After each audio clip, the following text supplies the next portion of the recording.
జై శ్రీమన్నారాయణ. ఓం అస్మద్గురుభ్యో నమ. నీలాతుంగస్తనగిరితటీ సుప్తముద్బోధ్య కృష్ణం పారార్త్యం స్వం శృతిశతశిరసిద్ధమధ్యాపయంతీం స్వోచ్ఛిష్టాయాం సృజనిగలితం యా బలాత్కృత్య భుంక్తే గోదా తస్యై నమ ఇదమిదం భూయయే వాస్తు భూయః.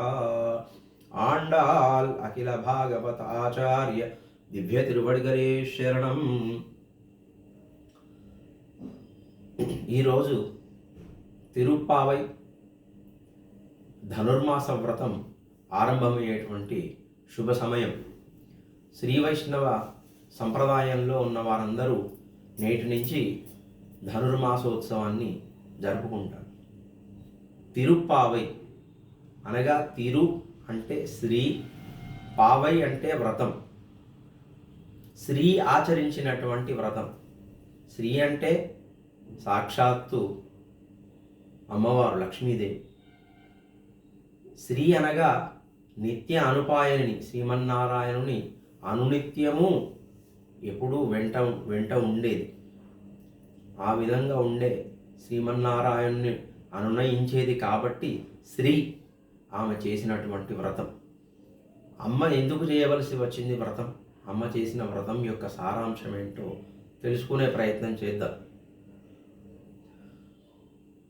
ఈ తిరుప్పావై మార్గశీర్ష మాసంలో మాసానాం మార్గశీర్షోహమని భగవద్గీతలో సాక్షాత్తు శ్రీకృష్ణ పరమాత్మనే చెప్పినట్టు సౌరమానానికి ఆరంభమైనటువంటి మార్గశీర్ష మాసంలో ఈ ధనుర్మాస వ్రతం ఆరంభమవుతుంది.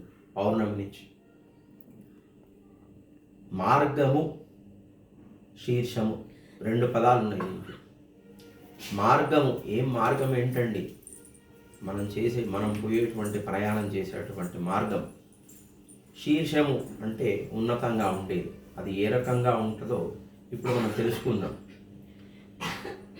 అన్ని జీవరాశులలో కల్లా మానవ జన్మ చాలా ఉత్కృష్టమైనది. ఎందుకండి అంత ఉత్కృష్టమైనది? మిగిలిన జీవరాశులకి మానవునికి యొక్క తేడా ఏంటి అంటే జ్ఞానం. ఈ జ్ఞానం వల్ల మానవుడు చేయవలసింది ఏంటి? చేస్తున్నది ఏంటి? మానవుడికి జ్ఞానం ఉంది. జ్ఞానం వల్ల తానేం చేస్తున్నాడు? తన చుట్టూ ఉన్న పరిసరాలను చాలా సౌకర్యంగా, అన్నీ తనకు అనుకున్నట్టు సౌకర్యంగా చేసుకోగలుగుతున్నాడు. జ్ఞానం వల్ల మిగిలిన జంతుజాలం కట్టలేనటువంటి వస్త్రాలను కట్టుకుంటున్నాడు. మంచి ఆహారాన్ని అనుభవిస్తున్నాడు. మంచి భోగాలను అనుభవిస్తున్నాడు జ్ఞానం వల్ల. అయితే మనిషి ఆలోచించాడు, సరే ఈ జ్ఞానము ఇవి నాకు అన్నిటినీ సమకూర్చింది కదా, మరి ఇది ఎంతవరకు ఉంటుంది? నాకు ఎప్పుడుకి ఉంటుందా? ఎల్లకాలం నేను ఉంటానా భూమి మీద అని ఆలోచిస్తే ప్రతి మనిషికి ఒక ఎక్స్పైరీ డేట్, ఒక మందుకు ఏ రకంగా ఎక్స్పైరీ డేట్ ఉంటుందో ఒక 100 సంవత్సరాలు, సుమారు 100 సంవత్సరాలు అనుకుందాం. అప్పటి వరకు మాత్రమే మనిషికి జీవకాల పరిమితి. ఈ లోపే తాను చేసుకున్నది ఎటువంటి సౌకర్యాలైనా అనుభవించాలి. తర్వాత తనకు సంబంధం లేదు. మరి ఈ జ్ఞానం యొక్క ప్రయోజనం ఏంటిదండి? ఆలోచించాడు. నేను ఇవన్నీ చేసుకోగలిగాను కదా, మరి నిలబెట్టుకొని ఎప్పటికీ నేను మరణం లేకుండా ఉండలేను కదా అని ఆలోచించాడు. అప్పుడు అలా అనిపించింది, ప్రతిదీ నేను అనుకున్నట్టు చేయగలనా? ఆ మనిషికి ఆలోచన వచ్చింది. అనుకున్నట్టు చేస్తే ఇతనికి మరణమే ఉండొద్దు కదా. అన్నీ రేపొద్దున మనిషి అనుకున్నాడు అంటే రేపొద్దునే అన్నీ అతనికి కావాల్సినవన్నీ కావాలి. మరి అట్లా ప్రతి మనిషికి జరుగుతుందా? అంటే అర్థం ఏంటంటే మనిషి అన్నీ తను అనుకున్నట్టు చేస్తున్నాడు అనుకుంటున్నాడు, కానీ తన చేతిలో ఏం లేదు. దానినే స్వతంత్ర్యము లేకపోవుట పారతంత్ర్యత అంటారు. అంటే మనిషికి అర్థమైంది, ఆహా నేను ఎంత చేసినా అన్నిటినీ నియమించేటువంటి శక్తి నా దగ్గర లేదు. చూస్తున్నాడు కదా, తన యొక్క సంపాదించినటువంటి ధనాన్ని కూడా 200 సంవత్సరాలు అయితే అనుభవించలేడు, 100 సంవత్సరాలే. అంటే స్వతంత్రత లేదు, పారతంత్రుడు. మరి ఇతన్ని నియమించేది ఎవరు? ఇతనికి కావాల్సింది ఈ శక్తిని, ఈ సృష్టినంతా నియమించేది ఎవరు? ఒకటైతే అర్థమైంది, ఈ జీవాత్మ స్వరూపం. ఈ జీవాత్మకైతే అంత శక్తి లేదు. ఇతన్ని నియమించే ఒకతనున్నాడు, అతనే పరమాత్మ. దాన్నే పరమాత్మ తత్వం అంటారు. ఆయన సంకల్పం చేతనే ఈ సమస్త జీవరాశిని, ఈ సమస్త సృష్టిని నియమించగలిగేటువంటి వాడు. మరి మనిషి జీవాత్మ ఇతని స్వరూపం తెలిసింది. నేనా స్వతంత్రుడను కాదు, పరతంత్రుడను. నన్ను నియమించేవాడు ఒకడున్నాడు, అతను పరమాత్మ. మరి నాకు జ్ఞానం ఉంది కదా, నేను చేయాల్సిన పని ఏంటి? పరమాత్మను పొందడం. దానిని ఉపేయం అనగా ఫలితం. ఆ పరమాత్మను పొందితే ఏమవుతుందో చూద్దాం. ఒకవేళ ఆ పరమాత్మను పొందాలంటే ఏం చేయాలి? దాన్ని ఉపాయము. ఉపాయం చేత మనం యొక్క ఫలితాన్ని పొందాలి. మరి ఈ పొందడానికి కొన్ని విరోధ స్వరూపాలు ఉన్నాయండి. ఏమిటా విరోధ స్వరూపాలంటే, నేను పరమాత్మను తెలుసుకుందామని ప్రయత్నం చేద్దామంటే పొద్దున లేవబుద్ధి కాదు. లేదా పరమాత్మ గురించి ఏదన్నా తెలుసుకుందామంటే నా మనసు పరమాత్మ మీద కాదు, ఎక్కడో వంటశాలలో వచ్చే తీపి పదార్థాలపైనో, నేను ఇదివరకు చూసినటువంటి మంచి సినిమా పైనో మనసు పోతూ ఉంటుంది. వీటిని విరోధ స్వరూపం అంట. ఈ రకంగా అర్థపంచకము ప్రాప్యస్య బ్రహ్మణో రూపం ప్రాప్తుస్య ప్రత్యేగాత్మనః ప్రాప్తి ఫల ఉపాయం చైవ విరోధి. ఈ రకంగా అర్ధపంచకము అనేటువంటి శ్రీమాన్ పిల్లై లోకాచార్య స్వామి వారు అనుగ్రహించినటువంటి అర్థపంచకం, వీటి యొక్క ఉద్దేశం ఏంటో తెలుసుకుందాం. దీనికి ఈ తిరుప్పావి శ్రీవ్రతానికి ఏమిటి సంబంధం? అయితే శ్రీకృష్ణ పరమాత్మ ద్వాపరయుగంలో ఈ భూమండలంలోకి వచ్చి అవతార సమాప్తి అయిన తర్వాత తిరిగి వైకుంఠానికి వెళ్ళిన తర్వాత చాలా దిగాలుగా ఉన్నాడు. అప్పుడు అమ్మవారు అడిగింది, ఏమయ్యా అవతార సమాప్తి అయిపోయింది, చాలా దిగాలుగా ఉన్నావు, ఉత్సాహంగా లేవు, ఎందుకని అంటే, నేను అక్కడ ఉన్నాను కానీ ఈ కృష్ణావతారంలో ఉన్నంతసేపు బృందావనం గోకులంలో ఉన్నంత సంతృప్తి నాకు అక్కడ లేదమ్మా, నాకు ఎక్కడ లేదు. ఎందుకయ్యా అంటే, బృందావనంలో ఉన్నప్పుడు ఆ గొల్ల బాలికలు, ఆ గోకులం వారు నన్ను ప్రేమించిన తీరు మిగిలిన అవతారంలో నేను నన్ను అందరూ అంతగా అభిమానించలేదు. ఎంతసేపు నన్ను ఎవరో ఏదో ఒకటి ఆశించి చేసిన వారే. చివరికి నేను భగవద్గీత రూపంగా అర్జునుడికి నేను ఉపదేశం చేసిన నాకు పూర్తి స్థాయిలో సంతోషం, ఆనందం అనేది లేదు. కానీ నా ఆనందం అంతా గోకులం నందవ్రజంలోనే ఉండే అని చెప్పి చాలా చింతాక్రాంతుడైంది. అప్పుడు అమ్మవారు వెంటనే పరమాత్మకు, అమ్మ ఎప్పుడు నిత్య అనుపాయని కదా, పరమాత్మ లోపల ఆనందం చూడడమే ఆమెకు ఆనందం. అప్పుడు వెంటనే ఆమె కూడా ఒక అవతారాన్ని స్వీకరించి పెరియాళ్వారు గారి తులసివనంలో అయోనిజ అంటే సీతమ్మ వారిలాగా తులసివనంలో అమ్మవారు కలియుగంలో అవతరించింది. గోదా అమ్మవారు, కోదై అమ్మగారుగా అవతరించింది. అమ్మవారి యొక్క ఉద్దేశం ఏంటంటే, అయ్యో పరమాత్మ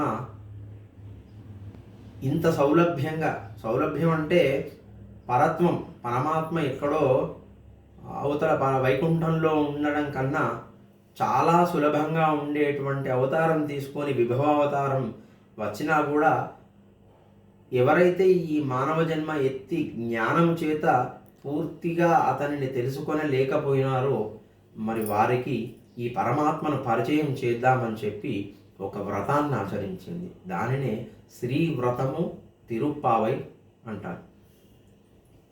ఈ వ్రతం యొక్క ముఖ్య ఉద్దేశ్యము అర్థపంచకం. ఈ జీవాత్మ పరమాత్మను ఎందుకు చేరాలి, ఎలా చేరాలి, చేరడానికి కావలసిన ప్రయత్నం ఏంది, చేరడంలో ఉన్న విరోధములు అనగా అడ్డగించే ఏంటి విషయాలు ఏంటో అమ్మ చెప్పే ప్రయత్నం చేయడం వల్ల తదనుగుణంగా తాను ఆనందపడి మానవ కోటికి ఆనందాన్ని అందించి వీరందరూ ఆనందంగా ఉంటే పరమాత్మ ఆనందంగా ఉండడం కోసం ఈ వ్రతాన్ని ఆచరించింది. ఈ వ్రతంలో అమ్మ ముందుగా పాడింది మొత్తం 30 పాసురాలు. ఈ 30 పాసురాల్లో మొదట 5 పాసురాల్లో పరమాత్మ యొక్క స్వరూపం.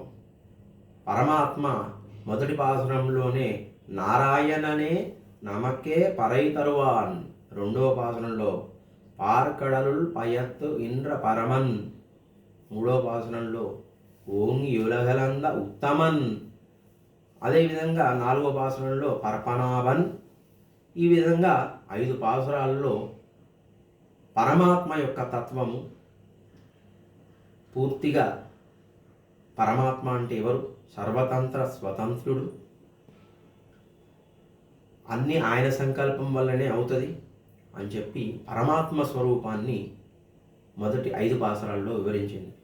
తర్వాత 6 నుంచి 15వ పాసురం వరకు జీవాత్మ స్వరూపం. ఈ జీవాత్మ జ్ఞానం వల్ల నా చేతిలో ఏం లేదు, నేను స్వతంత్రుడను, నా దగ్గర ఆకించన్యము అనన్య గతిత్వం. ఆకించన్యం అంటే ఆ పరమాత్మను పొందడమే నాకు ముఖ్య ఉద్దేశం. ఆ పరమాత్మను పొందడానికి నాకయ్యి నా సొంతగా సంపాదించింది నా దగ్గర ఏం లేదు. నేను సంపాదించింది ఏముందండి? అంతా పరమాత్మదే. ఒకవేళ డబ్బు అనుకుందామా, అది పరమాత్మదే. పుణ్యం అనుకుందామా, అది పరమాత్మదే. పోనీ కర్మం అనుకుందామా, అది పరమాత్మ యొక్క అనుగ్రహం వల్లనే నాకు కర్మ, ఆయన సంకల్పం వల్లనే. జ్ఞానం అనుకుందామా, ఆయన ఇచ్చింది నాకు. భక్తి అనుకుందామా, ఏదో ఆశించి చేసేది. అంటే ఆకించన్యము, పరమాత్మను పొందటానికి నాకంటూ నా దగ్గర ఏమీ లేదు, ఆయన అనుగ్రహం వల్ల, ఆయననే అనుగ్రహం వల్లనే నేను పొందగలను అని చెప్పినట్టు జీవాత్మ స్వరూపం. అదేవిధంగా జీవాత్మకు అనన్య గతిత్వం అనగా నీవు తప్ప నాకు వేరే గతి లేదు. అన్యదా శరణం నాస్తి త్వమేవ శరణం మమ తస్మాత్ కారుణ్య భావేన రక్ష రక్షో జనార్దన. అది జీవాత్మ స్వరూపం. ఈ రకంగా 15వ పాసనం వరకు 6వ పాసనం నుంచి అమ్మ జీవాత్మ స్వరూపాన్ని చెప్పింది. తర్వాత 16వ పాసనం 17వ పాసనంలో సరే ఈ జీవాత్మ పరమాత్మ యొక్క అనుగ్రహాన్ని పొందితేనే కదా ఈయన యొక్క స్వరూపాన్ని తెలుసుకునేది. జీవాత్మ యొక్క స్వరూపాన్ని పొందాలంటే పరమాత్మ సముద్రం లాంటివాడు. సముద్రంలో నీరు ఉప్పగా ఉంటుందండి. మనం పోయి తాగుదామంటే సముద్రం నీటిని మనం అనుభవించలేము. అదే సముద్రంలోంచి నీటిని సూర్యుడు తన తీవ్రమైనటువంటి తాపంతో గ్రహించి మేఘాలుగా ఆవిర్భవించిన తర్వాత వర్షాకాలంలో అవి వర్షిస్తే ఆ నీళ్లు మనకు పానయోగ్యంగా ఉంటాయి, అవి చాలా రుచిగా ఉంటాయి. అదేవిధంగా పరమాత్మ యొక్క ఆ వేడిని 16వ పాసనంలో 17వ పాసనంలో ఆచార్యులు స్వీకరించి వారు పరమాత్మను అనుభవించి తర్వాత వారి యొక్క అనుభవాన్ని, ఆచారాన్ని మనకు ఉపదేశిస్తారు. అంబరమే తన్నీరే సోరే అరుం చెయ్యం. ఆ రకంగా జీవాత్మ డైరెక్ట్గా పరమాత్మను కాకుండా ఆచార్యుల ద్వారా పోవాలని చెప్పి అమ్మ ఉద్దేశంగా 16, 17 పాసురం, 18, 19, 20 ఈ 3 పాసురాల్లో ఆచార్యుల తర్వాత పురుషకారం చేసేటువంటి అమ్మ ద్వారా పరమాత్మను చేరాలి. పురుషకారం అంటే అమ్మ చెప్తుంది, అయ్యా ఎవరు తప్పు చేయరు కనుక అందరూ తప్పు చేస్తారు, వాడు తెలుసుకున్నాడు కదా, కాబట్టి నువ్వు వానికి నీ పరమాత్మ యొక్క స్వరూపాన్ని అవిచ్ఛిన్నంగా వానికి నువ్వు ప్రకటన చేయవలసిందని చెప్పి అమ్మ పురుషకారం చేస్తుంది. అప్పుడు పరమాత్మ సరే కన్విన్స్ అయ్యి 20వ పాసురం నుంచి 27వ పాసురం వరకు సరే జీవాత్మను అడుగుతాడు, సరే నీకేంటిది కావాలి, నీ పరిస్థితి ఏంటి అని అడిగినప్పుడు జీవాత్మ, అయ్యా నాకు నువ్వు కావాలి, ముందుగా ఇహలోకమైనటువంటి సుఖాలు కావాలి అని వీళ్ళు వచ్చిందేమో అని పరమాత్మ పరీక్షిస్తాడు. అప్పుడు వాళ్ళు జీవాత్మ ఈ పరీక్షలు తట్టుకొని 28వ పాసనంలో ఉపాయాన్ని, అంటే ఏది ఉపాయం అండి? కరవైగన్ పెన్షన్ ఫ్లోర్ అంటే పరమాత్మను పొందాలంటే ఏం ఉపాయం? నేను ఒక వారం రోజులు తపస్సు చేస్తానండి పరమాత్మ పొందుదరా? లేదండి ఒక 24 గంటలు బాగా భజన చేస్తాను, దొరుకుతాడా పరమాత్మ? లేదండి కర్మ నేను ముక్కు మూసుకొని చాలా కఠినంగా ఉపవాసం చేస్తాడు, అది పరమాత్మకి ఇష్టమా? అంటే పరమాత్మను పొందడానికి ఉపాయం ఉంది కదా, ఆ ఉపాయం పరమాత్మనే అమ్మవారికి చెప్పాడు వైకుంఠంలో. నాకు నందవ్రజంలో ఉన్నప్పుడు మాత్రమే నాకు సంతోషం. ఎందుకండి అంటే దాంట్లో అందరూ గొల్లవారు, వారికి ఏమీ బాగా జ్ఞానమున్న సంపన్నులు కాదు, వాళ్ళ చాలా ముక్కు మూసుకొని తపస్సు చేసేటువంటి కర్మనిష్ఠులు కాదు. కానీ బృందావనంలో స్వామి విహరిస్తున్నప్పుడు స్వామి యొక్క వైభవాన్ని వాళ్ళు తెలుసుకున్నారు. ఎందుకంటే స్వామి పుట్టినప్పటి నుంచే రోజు ఒక అవసరావేశం రావడం, వారిని సంహరించడం, గోకులంలో వాళ్ళందరికీ ఓ శ్రీకృష్ణుడు చాలా మనకన్నా చాలా ఉన్నతుడే అన్నటువంటి జ్ఞానం అయితే ఉంది వాళ్ళకు. అంతకుమించి వేరే ఈ పరమాత్మను చెందాలంటే వేదాలు ఉపనిషత్తులు చదవాలనేటువంటి జ్ఞానమే కానీ అటువంటి నిష్ట వాళ్ళకి లేదు. కానీ వాళ్ళకు ఉన్న నిష్ట ప్రేమ. పరమాత్మను ఎంతసేపు కృష్ణుడికి ఏమవుతుందేమో, అమ్మో మన వల్ల కృష్ణుడు ఇబ్బంది పడకూడవద్దు అనేటువంటి ప్రేమ, దానిని ప్రపత్తి రూపకంగా ఉన్నటువంటి ప్రేమ. ఆ గోకులంలో వాళ్ళందరూ అటువంటి ప్రేమ దగ్గరికే సాక్షాత్తు శ్రీమన్నారాయణుడు ఆవుల వెంట పోవుకుంటూ వారి గొల్ల బాలికల చేత తిరుగుతూ వారు ఆవులు తిన్న తర్వాత తినేటువంటి గొల్ల జాతిలో, అంటే అంత స్వామి యొక్క సౌశీల్యం, ఆయన ఎక్కడో పరమాత్మ అయినా అభం శుభం కానీ వారికి ఈ రకంగా ఏదో జ్ఞానం లేనటువంటి, జ్ఞానం తక్కువ ఉన్నటువంటి గొల్ల కులంలో స్వామి అంతే వీరిని ఉద్ధరించడం కోసం గొల్ల కులంలోకి స్వామి వచ్చారు. అదే సౌశీల్యం. అటువంటి సౌశీల్యం ఉన్న పరమాత్మ వారు చాలా ప్రేమతోని, ఎటువంటి చదువు ఇట్లాంటివేవి లేకుండా ప్రేమగా కొలిచారు కదా, అప్పుడే పరమాత్మకు ఆనందం. అంటే మనం ఉపాయం ఏంటిదండి? పరమాత్మను చాలా ఏదో పాటలు పాడి ఏదో వేద పారాయణాలు చేసి నేను ఉపవాసాలు చేసి పొందడం కాదు పరమాత్మ ఉపాయం. ఆ ఉపాయం కూడా పరమాత్మ యొక్క సంకల్పమే. ఆయన అనుగ్రహం ఉంటేనే, అంతే కదా. నందకులంలోనికి, నందప్రజంలోనికి వారు కోరుకుంటే పరమాత్మ రాలేదు కదా, పరమాత్మ తాను వాళ్ళని అనుగ్రహించడానికి వచ్చాడు కదా. ఆ రకంగా పరమాత్మ వారి ప్రేమకు మాత్రమే లొంగుతాడు. ఇది ఉపాయం. ఈ పరమాత్మ ప్రేమకు లొంగుతాడు. దానివల్ల పొందే ఫలితం 29వ పాసనంలో ఉపేయం అనగా ఫలితం. ఈ రకంగా అమ్మ మనకు అర్ధపంచక జ్ఞానాన్ని, తద్వారా పరమాత్మను మనం ఎందుకు పొందాలో, పరమాత్మ పొందడానికి మనం చేయవలసినటువంటిది ఏమీ లేదు. ఆకించన్యత్వము, అనన్యగతిత్వము. ఆయన మాత్రమే మన మీద అనుగ్రహం వల్ల మనను అనుగ్రహించి తాను పొందవలసిందే తప్ప వేరొకటి లేదు అని చెప్పడమే ఈ తిరుప్పావై అనేటువంటి వ్రత సంకల్పం.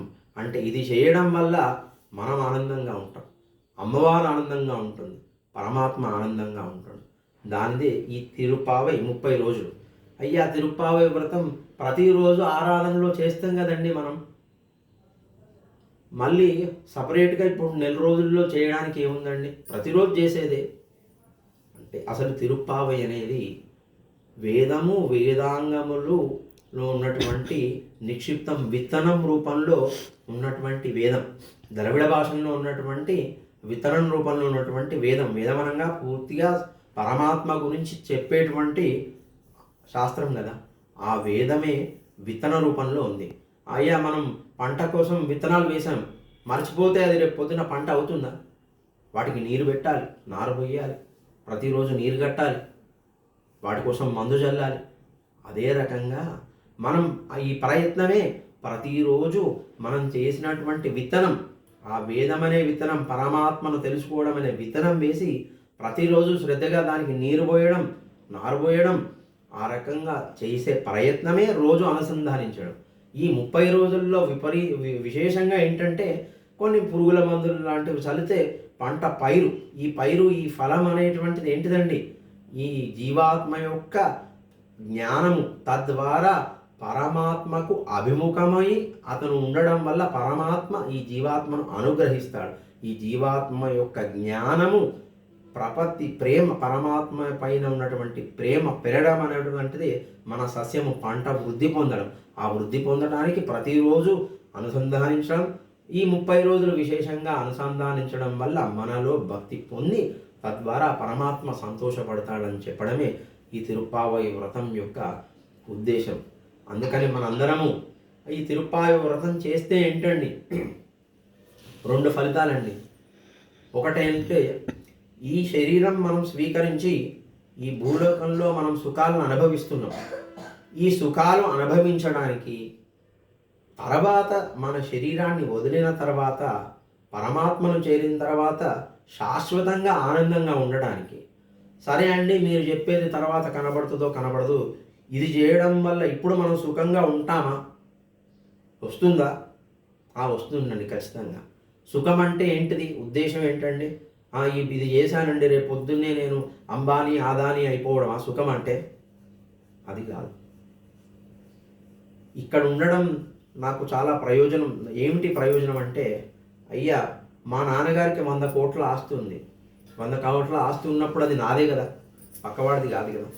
అదేవిధంగా ఈ సృష్టి అంతా, సమస్తమంతా పరమాత్మదే కదా, అయినప్పుడు ఇది నాదే కదా. కాబట్టి ఈ లోకంలో నేను చాలా సుఖవంతంగా, చాలా శ్రీమంతుడిగా ఉన్నట్టే కదా. నా పరమాత్మది ఏదైతే ఉందో అది నాదే కదా. ఆ విధంగా భావన ఉండడం. మనం ఎప్పుడైనా శ్రీమంతుడిగా ఉండాలంటే, నాకు ఏదైనా పరమాత్మకు చెందింది ఏదైనా నాదే అన్న భావనలో ఉండి, నేనేం చేసినా పరమాత్మ కోసమే. అయ్యా పరమాత్మ, నేను మంచి పంచపక్ష పరమాన్నాలు తినాలి, నాలో ఉన్న పరమాత్మ చెందడం కోసమే నేను తినాలన్న తృప్తి ఉంటే అదే శ్రీమంతం. లేదు, నేను అనుభవించడానికి, పరమాత్మ అనుభవించడానికి, నాలో ఉన్న పరమాత్మ అనుభవించడం కోసం నాకు మంచి ఇల్లు కావాలి, కారు కావాలి, దాంట్లో తప్పేం లేదు, అది అనుగ్రహిస్తాడు కూడా పరమాత్మ. తర్వాత పరత్వం, మన జన్మ అయిపోయిన తర్వాత కూడా శాశ్వతమైనటువంటి పరమాత్మ యొక్క తత్వం శ్రీమన్నారాయణుడు చేరి మనం ఆనందం పొందడమే ఈ వ్రతం యొక్క ఉద్దేశం. కాబట్టి అందరము నిష్టగా ఈ 30 రోజులు తిరుప్పావై వ్రతాన్ని, ధనుర్మాస వ్రతాన్ని ఆచరించి పరమాత్మ ఆండాల్ అమ్మవారి యొక్క కృపకు, నిర్హేతుకమైనటువంటి కృపకు పాత్రుడు కావలసిందిగా అందరికీ దాసుడ ప్రణామం. కర్కటే పూర్వఫల్గుణ్యహం తులసీ కారణోద్భవాం పాండ్యే విశ్వంబరాం గోదాం వందే శ్రీరంగనాయకీం ఆండాల్ అఖిల భాగవత ఆచార్య దివ్య తిరువడగలే శరణం.